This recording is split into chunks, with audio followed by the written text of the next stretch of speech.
Assalamualaikum warahmatullahi wabarakatuh. Selamat pagi Sobat Teknik Industri di Podo TI, podcast ngobrol teknik industri dimanapun kalian berada.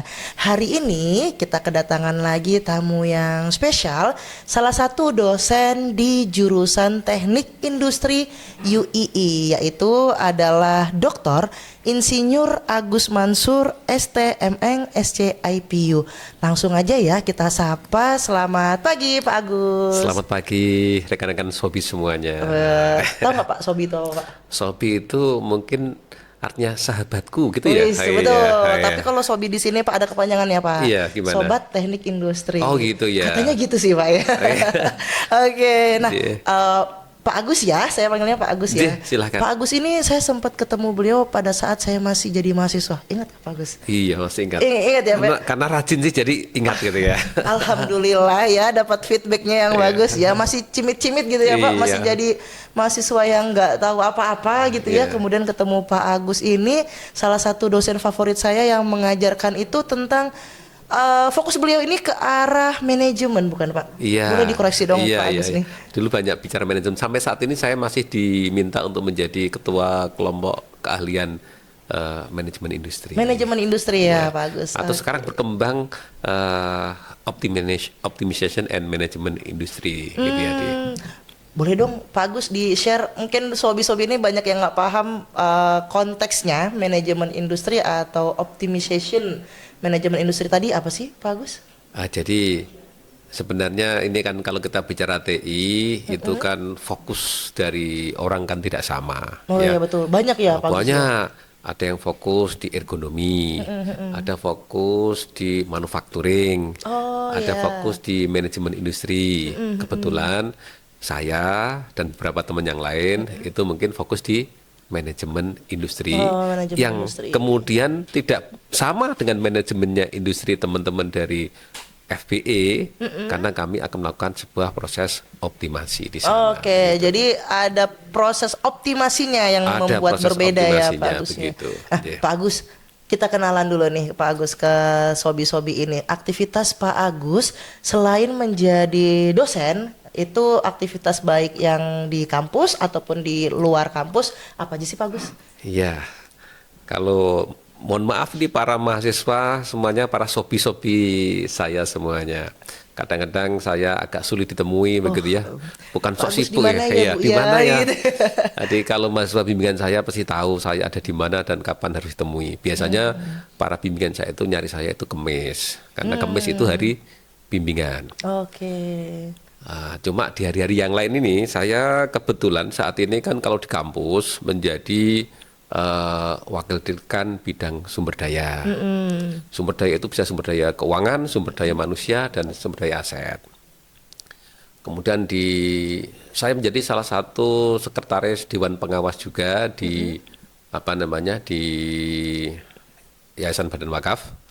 Tepatnya saya Dewan Pengawas di pengelolaan dana pensiun. Jadi ngomongin tentang transaksi keuangan, bicara tentang bagaimana keuangan harus dikelola secara aturannya OJK itu seperti apa, kami harus ikut. Kemudian kalau di organisasi lain di BKSTI saya menjadi ketua bidang untuk penelitian dan pengabdian masyarakat. Di PII, BKTI PII saya sebagai ketua bidang supply chain management. Bentar, saya summary dulu ya ini bagus ya. Iya. Dosen. Wakil dekan. Oke, tadi juga ada salah satu pengawas di Sekretaris Dewan Pengawas di YBW, Yayasan Badan Wakaf. Khususnya di pengelolaan dana pensiun. Terus BKSTI juga. BKSTI sebagai banyak ya. Banyak ya ini. Itu belum lagi kalau di sini saya menjadi senat universitas, anggota universitas. Dan itu dari Senin sampai Senin lagi ya. Senin sampai Senin lagi ya bagus ya. Baik. Nah, dengan aktivitas seperti itu ya Pak Gus ya. Itu Tridharmanya udah terpenuhi ya itu. Alhamdulillah. Lihat aja di Skopus saya Oh, nanti. bisa nih di searching gitu ya. Dr. Agus Insinyur Agus Mansur. Nggak pakai gitu. dokter, disebut Langsung Agus aja. Mansur. Oh, Ya, Agus Mansur Mansur. Universitas Islam Indonesia. Gitu. Oh ya, bisa nih Ya. teman-teman di searching, kita buktikan ya, kita buktikan namanya Pak Agus ini ya, gitu Iya. munculnya seperti apa sih di search engine teman-teman ini. Oke, Pak Agus, Pak Agus ini saya kenal sejak saya dari mahasiswa ya sampai sekarang. Sampai gitu tua ya. gitu ya. Jangan disebut tua dong Pak ya. Oke, terkait dengan tadi interestnya Pak Iya, Agus iya. sendiri itu kan di manajemen industri gitu ya. Iya. Dalam hal ini apakah Pak Agus juga membimbing mahasiswa yang fokusnya di manajemen industri juga Pak Agus? Iya. Jadi ini apa namanya? Ada semacam metamorfosis gitu ya, atau namanya project untuk mencari jati diri yang lebih dalam gitu ya. Dalam Orang itu kan proses. semakin semakin kekini bicara tentang spesifikasi begitu ya. Saya kebetulan S3 saya ambil supply chain management ya. Dan saya sekarang banyak bersinggungan dengan namanya healthcare supply chain management. Oke. Jadi spesifikasi saya mungkin kalau bicara tentang healthcare, mungkin saya sedikit ada ilmu yang bisa saya bagi kepada rekan-rekan semuanya, healthcare maupun tentang food ya, jadi food and healthcare. Jadi saat ini saya menerima hibah dari kementerian untuk mengelola manajemen food, utamanya adalah how to reduce food waste. Oh, Ya, ke circular economy ya, kita kelola itu. Saat ini kebetulan saya juga ada kerja dengan beberapa rumah sakit ya di Jawa Tengah dan di DIY untuk mengelola sistem stok obat-obatan di sana. Berarti healthcare-nya ini lebih ke stok ya? Ya, Pak Agus, stok, prediksi begitu, diprediksi. Karena prediksi kan mesti hubungannya sama stok gitu ya. Ya. Nah, ini di salah satu rumah sakit di Jogja kami sedang melakukan manajemen untuk stok antibiotik dan vaksin. Oh, Ya, vaksin. ya. Oke. Awalnya saya banyak mengelola tentang stok supply chain darah. Jadi bagaimana darah dikelola dari mulai para pendonor hingga kemudian sampai rumah sakit. Sampai rumah sakit. Nah, itu sangat sibuk ketika kemarin kita pada waktu masa COVID gitu ya. Iya, iya, iya, Jadi, iya. karena banyak sekali stock out di sana. Jadi yang donor ya takut, yang sakit banyak gitu ya. Iya, Ini iya, benar-benar. Yang masalah. sakit nunggu donor, yang donor takut mau ke rumah sakit rumah ya, sakit Pak Agus gitu ya. ya. Ya alhamdulillah ilmu yang sedikit ini bisa memberikan kontribusi kepada kehidupan berbangsa dan bernegara gitu kira. Nah, riset-riset yang lagi berjalan nih Iya, Pak Agus nih, atau mungkin yang baru aja selesai, boleh di-share nggak Pak Agus tentang apa sih Pak Agus? Ada yang mungkin bisa di-share ke sobi-sobi. Ya, jadi ini yang baru saya terbit, ada 2 artikel saya terbit di 2 bulan terakhir. Satu kali yang paling akhir pada 1 Muharram kemarin itu terbit itu ya di jurnal Supply Chain Analytic. Itu Q1 Mbak. Tapi alhamdulillahnya kita tidak berbayar gitu ya. Jadi kami mengelola semacam supply chain darah, tetap masih bicara darah, healthcare ya, healthcare, masih healthcare ya. tetapi kami akan bicara bagaimana mengurangi emisi karbon. Oh, Emisi karbonnya harus kita kurangi, bagaimana darah itu tersampaikan ke pasien secara cepat dengan tetap tidak merusak lingkungan, kira-kira begitu. mungkin sobi-sobi ada yang nggak kebayang nih Pak Agus nih. Masa iya sih Pak Agus donor darah itu ada emisi karbonnya gitu ya? Iya. Atau terus juga gimana sih cara ngurangin emisi Oke. karbonnya, boleh dibahas singkat aja Pak Agus? Baik, kalau kita bicara karbon itu kan banyak faktor ya. Salah satunya adalah bagaimana energi terpakai begitu ya. Satu, kita bicara tentang minimasi rute transportasinya. Ya. Yang kedua adalah minimasi yang namanya darah rusak.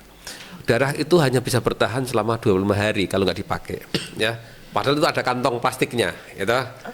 Boleh batuk kok Mbak, nggak apa-apa. Ada kantong plastiknya. Nah, kantong plastiknya itu, bagnya itu kan ketika expire itu kan harus Olah. bukan diolah, Di ini harus dimusnahkan gitu ya. Itu kan butuh energi dan sebagainya. Karena kalau ngolah lagi kalau dipakai ulang itu nggak boleh. Gitu Oh iya ya. benar, limbah berbahaya ya. Limbah berbahaya. Jadi kan kalau kita lihat orang donor itu kan tidak tahu yang pakai akan siapa gitu kan. Yang donor golongan darahnya A, yang butuh itu golongan darah B. Nah ini kan akhirnya banyak sekali nggak match begitu ya. Jadi ada namanya expire yang banyak dan harus dibuang. Nah kita akan membangun sebuah sistem, bagaimana sistem prediksi, bagaimana sistem inventory, bagaimana sistem distribusi yang memudahkan kita untuk melayani masyarakat begitu. Wah, menarik ya Pak ya, bagus ya. Saya jadi kebayang karena mungkin sobi-sobi banyak terbayangnya kalau misalnya prediksi itu hanya dipakai di perusahaan gitu ya, atau mungkin di UMKM gitu ya. Nah, tapi ternyata ini kita pun juga bahkan bisa menyentuh dari POV-nya healthcare gitu ya. Bagaimana keilmuan teknik industri ini dipakai bahkan sampai ke healthcare-nya juga. Iya, kami pernah nangani ini di BNPB, Badan Nasional Penanggulangan Bencana, pada beberapa tahun yang lalu ya, tahun lalu gitu ya. Itu kan banyak sekali banjir ya, kita akan bicara tentang stok makanan, stok obat-obatan begitu ya. Kita melihat banyak sekali masyarakat yang terkena penyakit yang apakah itu diare, apakah penyakit kulit dan sebagainya. Nah, kita sebagai orang TI kemudian diminta untuk membangun bagaimana sistem logistiknya. Ya, kami dan tim membantu itu. Gitu. Oke, bagus. Ngomong-ngomong soal logistik dan juga food waste ya. Iya. Pemerintah kita sekarang ini kan lagi mencanangkan program MBG nih, Pak Agus nih, makan siang makan bergizi gratis gitu ya. Ada riset ke arah situ juga nggak, Pak Agus? Atau mahasiswanya mungkin ya? Iya, kami punya riset kaitannya dengan bahan pokok begitu ya. Beberapa waktu yang lalu malah kami dan tim diminta oleh salah satu provinsi di Jawa Barat ya, untuk membangun sistem distribusi bahan pokok. Di hubnya ada di mana, sumbernya ada di mana, marketnya ada di mana. Jadi kemudian kita membangun hub terminal-terminal yang bisa mengkoneksikan supaya bahan pokok itu mudah untuk didapatkan dengan harga yang terjangkau dan kualitas yang segar begitu. Ya, biar sampai ke usernya, dengan kualitas yang baik. Yang baik. Ya. Karena MBG itu kan punya problem kalau misalnya bahannya itu tidak sesuai akan membuat keracunan dan sebagainya. Ya, nah, betul. Kita mengusulkan itu. Oke. Menarik ya Pak Agus ya, dengan tantangan saat ini gitu ya Pak. Apalagi terutama tentang food waste, itu kan informasinya bahwa Indonesia ini merupakan salah satu negara yang food waste-nya itu banyak. Banyak sekali. Banyak ya Pak Agus ya. Pakai sekali. Sekali. Di resto ada yang makanannya tidak terkonsum gitu ya, itu langsung dibuang. Betul, padahal beberapa negara itu sudah punya program-program bagaimana food waste yang ada di resto itu bisa terolah lagi ataupun disalurkan lah gitu ya Pak Agus ya. Kami mengusulkan waktu itu ada semacam kayak bank sodakoh gitu ya, bank sodakoh makanan. Jadi channel itu nanti bisa diakses oleh beberapa masyarakat yang memiliki potensi makanan berlebih, kita punya potensi duafa, fakir, miskin, mana yang butuh ya, kan banyak sekali panti asuhan yang mungkin butuh kita bantu dan lain sebagainya lah ya, atau bisa juga ya mahasiswa yang mungkin butuh gizi yang lebih bagus itu misalnya gitu kan, ada di sana mana ada makanan mana yang bisa diambil, kalau itu bisa menjadi sebuah aplikasi ya, ada banknya, bank makanan begitu ya, yang bisa diambil, saya rasa akan sangat bagus. Dari konsep kayak misalnya sekarang kan ada Jumat Berkah gitu ya, Jumat Berkah itu kan masih sifatnya spontanitas, tidak pernah berpikir yang datang Jumatan berapa, menunya apa ya, pokoknya ada orang naruh, kadang-kadang yang berangkat Jumatan 200 makanannya cuma ada 20 misalnya gitu ya. 180-nya nggak kebagian. Nggak kebagian gitu. Atau bahkan bisa jadi yang datang Jumatan 50, Jumat Berkahnya ada 200. Begitu jadi ya. Food waste lagi tuh ya Pak Agus. Lagi. Jadi kita akan mestinya bisa mengidentifikasi kira-kira siapa yang mau sedekah, nanti kira-kira cara ngelolanya seperti apa, ini masih belum terorganize dengan baik. Masing-masing memang punya niatan baik untuk sedekah, tapi seringkali sedekahnya itu tidak terkelola dengan sangat baik begitu. Betul. Nah, Pak Agus sebenarnya ya, kalau tadi kita bahas tentang riset ataupun pemanfaatan keilmuan teknik industri gitu ya, Iya. sebenarnya deket sekali gitu keilmuan teknik industri itu bisa diterapkan di kehidupan kita sehari-hari. Nggak perlu jauh-jauh kita ngomongnya implementasi di perusahaan gitu Iya. ya. Bahkan keseharian pun juga kita bisa menggunakan keilmuan teknik industri sendiri gitu. Betul. Melihat hal tersebut di kondisi sekarang, bagaimana sih peluangnya teknik industri, Pak Agus? Teknik industri sangat berpeluang selama di sana ada manusia, ya. Ada sesuatu yang perlu diatur. Teknik industri punya peran untuk melakukan improvement, melakukan designing system, melakukan optimisasi atau utilisasi yang maksimum dari resources yang ada. Itulah teknik industri. Jadi kita terbiasa dengan ini, sahabat Sobi semuanya. Manggilnya sahabat Sobi atau Sobi? Oh, Sobi semuanya. Jadi selama ada sesuatu yang kita sebut sebagai manusia, ya, ada sesuatu yang kita sebut sebagai sesuatu yang perlu diatur, nggak harus manusia, ya. Mesin bisa gitu ya. Teknik industri sangat relate dengan itu, ya. Tadi saya waktu awal-awal pertama saya bicara tentang apa namanya blood supply chain, orang pada ketawa waktu itu. Orang pada ketawa, ngapain itu diurusi, hubungannya apa dengan TI? Saya cerita, ini loh potensi kerugiannya, ini loh potensi kerugian, ini loh potensi yang diselamatkan, itu nilainya sangat besar. Hitungannya juga nyawa bisa ya, Pak? Nyawa ya, kalau nyawa itu nggak bisa dihitung dengan rupiah gitu ya. Kita baru ngitung yang bisa dihitung pakai rupiah aja itu gede sekali ininya, apa namanya, nilainya. Misalnya kita lihat apa, para kita kok nyebutnya penebus ya, para keluarga pasien mau ngambil darah itu kan 360.000 per kantong, gitu. Padahal banyak sekali kantong-kantong yang angka 360.000 itu kan mesti dari banyak hal ya, ngitungnya ketemunya. Tapi in reality banyak sekali darah-darah itu yang akhirnya nggak kepake. Nggak kepake itu karena expire, nggak match antara yang minta sama yang memberi. Itu miliaran nilainya. Kita kan nggak pernah melihat itu gitu sebagai sesuatu yang harus kita selesaikan gitu ya. Nah, ini TI bisa masuk di manufacturing, bisa masuk di faktor pariwisata, bisa masuk ke kesehatan, bisa masuk ke industri yang sifatnya manufaktur maupun jasa maupun sosial begitu ya, gitu. Jadi kalau masalah rezeki, ya insya Allah ikhtiar di jurusan TI itu memberikan peluang untuk mendapatkan opsi-opsi mendapatkan sumber rezeki dari Allah, kira-kira. Dan gitu. tentu saja memberikan kebermanfaat yang luas ya, Pak Agus. Iya. Oke Sobi, itu dia ngobrolan kita bersama dengan Pak Agus Mansur di Podo TI, podcast ngobrol teknik industri. Terima kasih Pak Sama-sama, Agus. sukses selalu untuk para Sobi, mahasiswa-mahasiswa kita yang di mana-mana ya, Pak Agus ya. Dimana-mana, pokoknya jangan pernah menyerah, jangan pernah putus asa, buat dirimu bermanfaat. Kira-kira gitu ya. Cakep sekali ini Pak Agus ya. Baik Sobi, itu dia obrolan kita bersama dengan Pak Agus Mansur. Kita ketemu di topik-topik hangat lainnya dengan narasumber yang tidak kalah menarik. Terima kasih. Assalamualaikum warahmatullahi wabarakatuh. Waalaikumsalam warahmatullahi wabarakatuh. Terima kasih Pak Agus.